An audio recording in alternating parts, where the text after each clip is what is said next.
Assalamualaikum warahmatullahi wabarakatuh. Salam Om Swastiastu, Namo Buddhaya, salam kebajikan dan salam sejahtera untuk kita semua.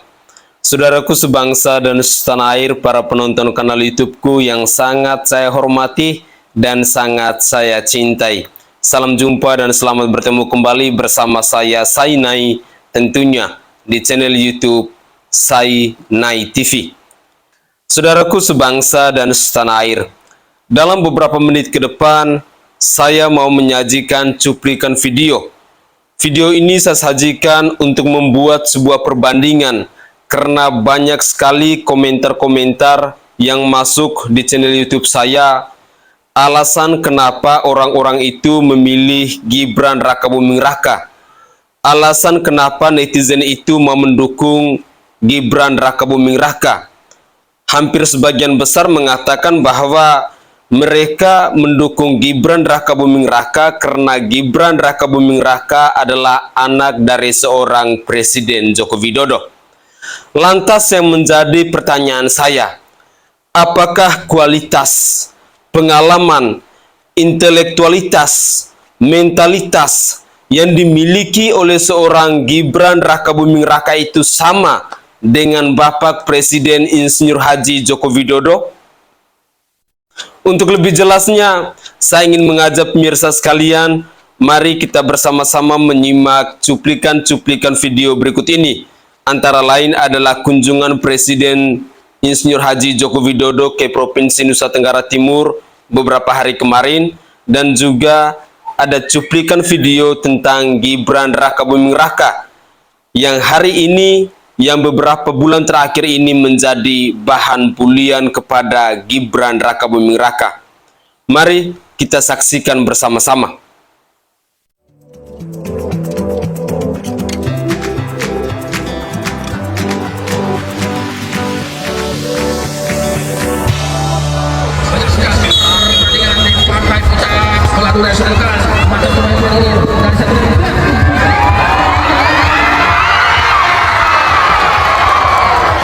Dengan lihat mukanya Pak Presiden gembira sekali bermain bola di tempat ini walaupun dengan diguyur oleh hujan lebat. Sangat bahagia Pak.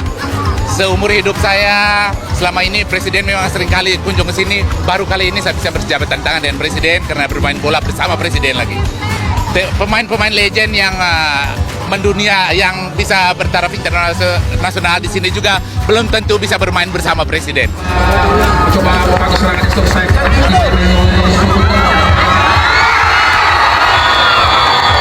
Ya, permainannya sangat bagus dan saya juga bangga saya dapat mencetak gol ke gawangnya Pak Presiden.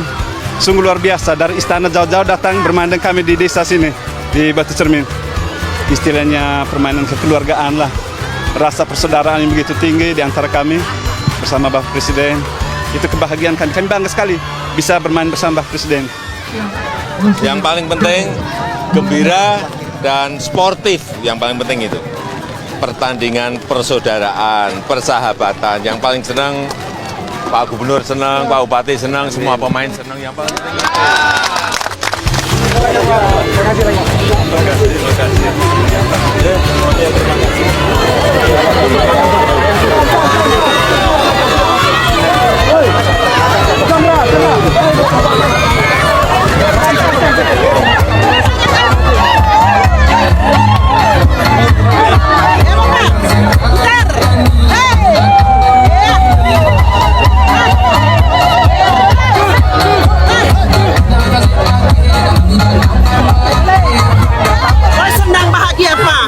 Luar biasa.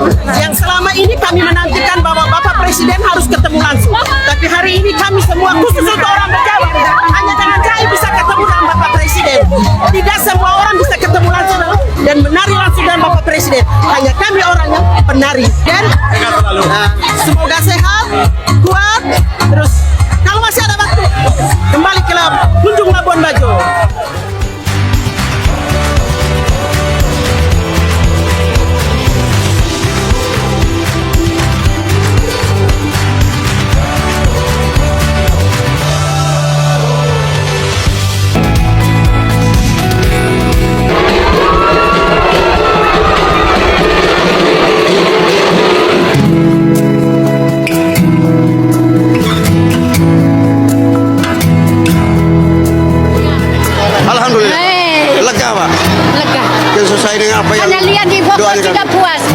Ini hari puas.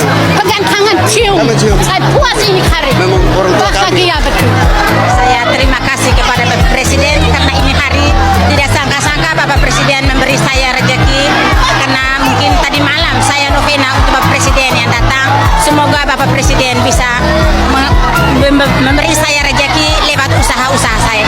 Terima kasih sudah datang ke Nagakeo, terus sudah buka ini waduk Lambo supaya masyarakat baik ini tidak kelaparan lagi, supaya air untuk seluruh masyarakat itu bisa dapat untuk pertanian. Terima kasih Bapak Jokowi.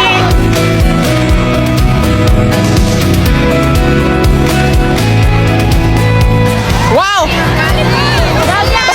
helikopternya terbang di atas atap, sejak kami sudah gemetaran pengen ketemu, apalagi sekarang langsung euforia sekali, sangat senang. Terima kasih banyak sudah berkunjung ke Nagakeo Bapak Presiden Republik Indonesia.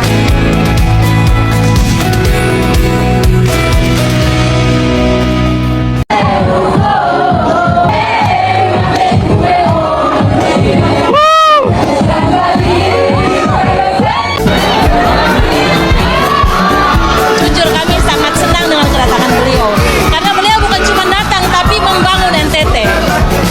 Terima kasih banyak Pak Jokowi. Bahagia sekali. Yang pasti bahagia. Cuma tadi nunggunya lama dari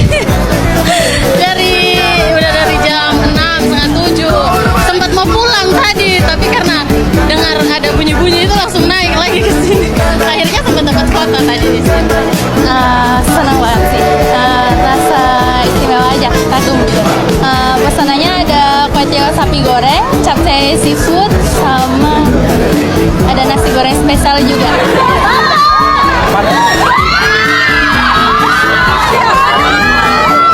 Itu rasanya deg-degan, soalnya saya pulangnya sebenarnya jam 5 ya. Cuma karena kami bapak, saya kami bapak. Oh my god, itu senang banget Bapak Jokowi. Wah, senang sekali. Sampai nih tremor tangannya. Semoga Bapak Jokowi sehat selalu. Terus untuk waktu-waktu yang sisa ini semoga lebih memperhatikan rakyat yang ada di Indonesia.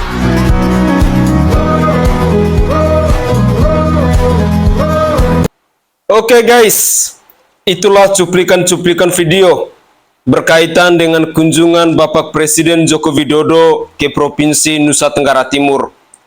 Mulai dari Labuan Bajo, Nagakeo sampai Kupang, Presiden Joko Widodo berkeliling untuk mengunjungi wilayah di Provinsi Nusa Tenggara Timur.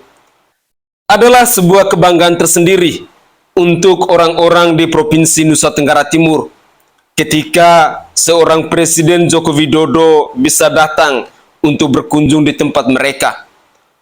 Tentu punya alasan yang mendasar kenapa masyarakat Nusa Tenggara Timur itu begitu antusias menyambut kedatangan Presiden Joko Widodo, baik dari anak-anak, para pelajar, generasi muda maupun orang tua. Mereka antusiasnya sangat tinggi untuk menyambut seorang Presiden Joko Widodo. Alasan yang paling mendasar untuk kita ketahui bersama bahwa NTT bisa maju seperti sekarang ini berkat kerja keras dari seorang Presiden Joko Widodo. Itulah alasan kenapa masyarakat NTT, orang-orang di Provinsi Nusa Tenggara Timur antusiasnya begitu besar menyambut seorang Presiden Joko Widodo. Jujur, saya sebagai putra NTT harus mengakui bahwa satu-satunya presiden di Republik ini sejak Indonesia merdeka sampai hari ini, orang yang sangat berjasa untuk membangun Provinsi Nusa Tenggara Timur adalah Presiden Insinyur Haji Joko Widodo. Saya secara pribadi sangat mengakui itu. Saya sangat setuju, saya sangat sepakat ketika kunjungan Presiden Joko Widodo ini ke Provinsi Nusa Tenggara Timur selalu disambut dengan begitu meriahnya. Masyarakat begitu tumpah ruah turun ke jalan untuk menyambut kedatangan seorang Presiden Joko Widodo. Lantas, ketika kita membandingkan seorang Presiden Joko Widodo dengan putranya yang bernama Gibran Rakabuming Raka. Apakah kualitas, mentalitas, rekam jejak dari bapak dan anak ini berimbang? Ataukah ada hal yang keliru yang semestinya harus kita pahami bersama-sama? Sebelum saya membuat sebuah perbandingan, alangkah baiknya kita menyimak dulu cuplikan-cuplikan video berikut ini tentang Gibran Rakabuming Raka. Mari kita saksikan bersama-sama. Jika sudah hamil harus dicek yodium, asam sulfat ini memenuhi enggak. Nanti kalau sudah melahirkan anaknya harus dicek juga. Ya, makanya kita bikin program makan siang gratis. Waktu deklarasi kemarin kami perkenalkan namanya Kartu Indonesia Sehat untuk ibu dan anak. Soalnya dari usia remaja yang cewek-cewek ini harusnya dicek untuk punya anemia apa enggak. Lalu ketika hamil harus dicek dia misalnya asam sulfat, yodiumnya terpenuhi enggak. Ketika anaknya lahir sampai 2 tahun ASI-nya terpenuhi enggak, berat badannya, tinggi badannya oke enggak. Lalu nanti setelahnya kita harus kawal terus sampai nanti dia besar, sampai 2045 nanti benar-benar jadi individu yang produktif untuk kemajuan bangsa. Kalian optimis nggak 2045 kita menuju bisa bersaing dengan negara-negara lain? Optimis ya? Yang membuat kita gemas, kecewa, dan benar-benar kesel gitu kan, dia menghindari untuk menjawab pertanyaan. Padahal sebagai publik, kita tahu kemampuan seseorang, tahu visi seseorang dari apa yang dia utarakan. Tapi dia kemudian selalu bilang, nggak usah dijawab, biar aja. Saja. Nah, hanya sama orang itu. Ya, lalu apa dong yang bisa kita pegang dari seorang pemimpin kalau pemimpinnya kayak gitu? Jadi ketika kita sebenarnya sedang memperjuangkan agar anak muda diberi kesempatan untuk memimpin, agar anak muda dilihat punya kapabilitas yang sama dengan yang senior, ternyata sekarang ini lagi-lagi dibajak, dibelokkan, bahwa seolah-olah di antara kontestasi cawapres ini calon muda adalah calon yang terbaik. Nah, itu yang kemudian saya sebut sebagai mitos. Jadi bahwa calon muda adalah calon yang paling mengerti kebutuhan anak muda. Pemimpin muda adalah pemimpin yang paling bisa menjawab masalah anak muda. Nah, ini yang menjadi sebuah mitos yang harus dipertanyakan, yang harus kita bongkar. Benarkah demikian? Kalau calon mudanya, pemimpin mudanya adalah pemimpin-pemimpin organik yang tadi kita sebutkan, bahkan kalau nanti di luar sana ada yang mau masuk politik dan memang punya kapabilitas, kita akan dukung. Tapi ketika calon muda itu adalah mereka yang mendapat kesempatan dengan cara-cara yang tidak etis, dengan cara-cara yang penuh nepotisme, kolusi, ya kita nggak perlu memberikan kesempatan itu. Oke guys, itulah cuplikan-cuplikan video yang bisa saya persembahkan kepada pemirsa Sainai TV. Mari kita membuat perbandingan bersama-sama. Yang pertama, ketika kita mengatakan bahwa saya mendukung Gibran Rakabuming Raka karena Gibran Rakabuming Raka itu adalah putra dari Presiden Joko Widodo. Mari kita pikirkan bersama-sama. Seorang Presiden Joko Widodo dihargai, dihormati, diseganin oleh masyarakat karena seorang Presiden Joko Widodo telah memberikan bukti nyata, telah membangunkan daerah Provinsi Nusa Tenggara Timur yang begitu luar biasa. Itulah alasan mendasar kenapa orang-orang Nusa Tenggara Timur sangat menghargai, sangat menghormati Presiden Joko Widodo. Lantas, apa yang telah dilakukan oleh seorang Gibran Rakabuming Raka untuk Provinsi Nusa Tenggara Timur?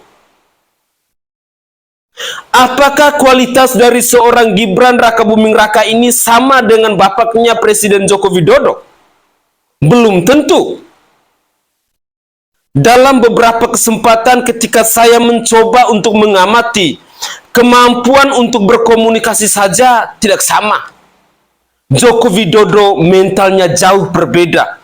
Pengalaman yang dimiliki oleh seorang Presiden Joko Widodo jauh tidak sama dengan seorang Gibran Rakabuming Raka. Walaupun Gibran Rakabuming Raka ini adalah putra kandung dari seorang Presiden Joko Widodo. Apa iya seorang Gibran Rakabuming Raka sama dengan seorang Presiden Joko Widodo? Saat ini saja seorang Gibran Rakabuming Raka maju sebagai cawapres, bukan sebagai calon presiden. Gibran Rakabuming Raka tidak punya hak penuh. Tetapi yang menjadi hak penuh adalah Bapak Prabowo Subianto. Lalu berikutnya lagi, ada yang mengatakan bahwa, oh, di belakang dari Bapak Prabowo Subianto dan Gibran Rakabuming Raka itu kan ada Bapak Presiden Joko Widodo. Hello, saya mau jawab ya. Presiden Joko Widodo saat ini adalah seorang presiden. Tetapi di bulan Oktober 2024 nanti, Presiden Joko Widodo akan sama seperti kita. Sama-sama rakyat biasa. Joko Widodo tidak punya partai. Joko Widodo akan tidak punya jabatan apa-apa. Joko Widodo pun tidak punya kekuasaan setelah dia selesai menjabat sebagai presiden di bangsa ini. Yang menjadi presiden saat itu adalah, seandainya menang, adalah Prabowo Subianto dan Gibran Rakabuming Raka. Lantas, apakah seorang Prabowo Subianto mau segala keputusan, segala tindakannya, segala aturan mau diintervensi oleh seorang Presiden Joko Widodo? Belum tentu. Sekali lagi, kita gunakan logika akal sehat kita. Saya tidak sedang menggiring opini ataupun memaksa masyarakat NTT untuk tidak memilih Prabowo Subianto dan Gibran Rakabuming Raka, tidak. Hak pilih adalah hak prerogatif yang dimiliki oleh setiap pribadi yang sudah memenuhi kriteria untuk memilih. Tetapi saya sedang membuka wawasan kita untuk kita pikirkan bersama-sama. Cobalah buat perbandingan. Gibran loh baru menjadi wali kota Solo 2 tahun. Sementara Presiden Joko Widodo menjabat sebagai wali kota Solo itu 2 periode atau 10 tahun. Lalu setelah itu Gibran tidak menjabat apa-apa lagi, langsung sebagai cawapres. Sementara Presiden Joko Widodo lanjut sebagai gubernur DKI, dengan kemudian baru dia maju sebagai calon presiden.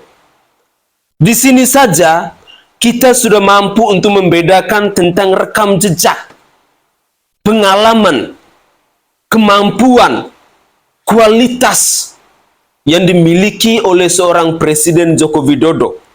Berbeda dengan Gibran Rakabuming Raka yang baru menjabat wali kota Solo 2 tahun, langsung dipilih menjadi cawapres. Apakah kemampuannya akan sama? Tidak. Apakah pengalamannya akan sama? Tidak. Dengan demikian, saya mau katakan bahwa mari kita gunakan logika akal sehat kita dalam memilih pemimpin. Tentu saudara dan saya memiliki harapan yang sama. Kita memiliki cita-cita yang sama. Bahwa di pemilu 2024 ini kita ingin memilih pemimpin yang berkualitas. Kita ingin memilih pemimpin yang mampu untuk memajukan bangsa ini menjadi lebih baik dari hari ini. Tetapi pertanyaan saya, ketika kita mendukung Prabowo Subianto dan Gibran Rakabuming Raka, apakah mereka akan mampu untuk melanjutkan program-program kerja yang dimiliki oleh Bapak Presiden Joko Widodo saat ini? Apakah mereka akan mampu untuk mempersembahkan yang terbaik seperti apa yang dilakukan oleh Bapak Presiden Joko Widodo saat ini? Belum tentu, saudara-saudaraku. Makanya saya katakan bahwa gunakanlah logika akal sehat kita. Gibran saja diundang untuk berdialog, diundang untuk berdiskusi, diundang untuk adu gagasan. Dia saja tidak pernah datang. Di sini saja masyarakat bisa menilai bahwa kemampuan, kualitas yang dimiliki oleh seorang Gibran Rakabuming Raka itu tidak sebanding dengan seorang Presiden Joko Widodo. Padahal yang diundang debat, diundang dialog itu, Gibran berhadapan dengan Profesor Dr. Mahfud MD dan Muhaimin Iskandar. Mereka adalah cawapres. Tetapi kenapa Gibran tidak hadir? Sebagai rakyat, kita pastinya akan menganalisa. Kita pastinya akan berpikir. Dengan demikian saya mau katakan bahwa mari kita gunakan logika akal sehat kita untuk memilih pemimpin di tahun 2024 nanti. Berpikirlah secara rasional, jangan emosional. Gunakanlah logika akal sehat kita. Gunakanlah pikiran kita yang waras. Sehingga kita tidak terjebak dengan gimmick politik yang sedang dimainkan saat ini. Begitulah kira-kira tanggapan singkat saya dalam membandingkan seorang Presiden Joko Widodo dengan putranya Gibran Rakabuming Raka. Saya Sainai dari Provinsi Nusa Tenggara Timur. Saatnya kita yang rakyat jelata harus berani untuk bersuara. Salam hormat, salam NKRI, dan salam Pancasila untuk kita semua. Tetaplah semangat dan jangan lupa untuk selalu berpikir waras.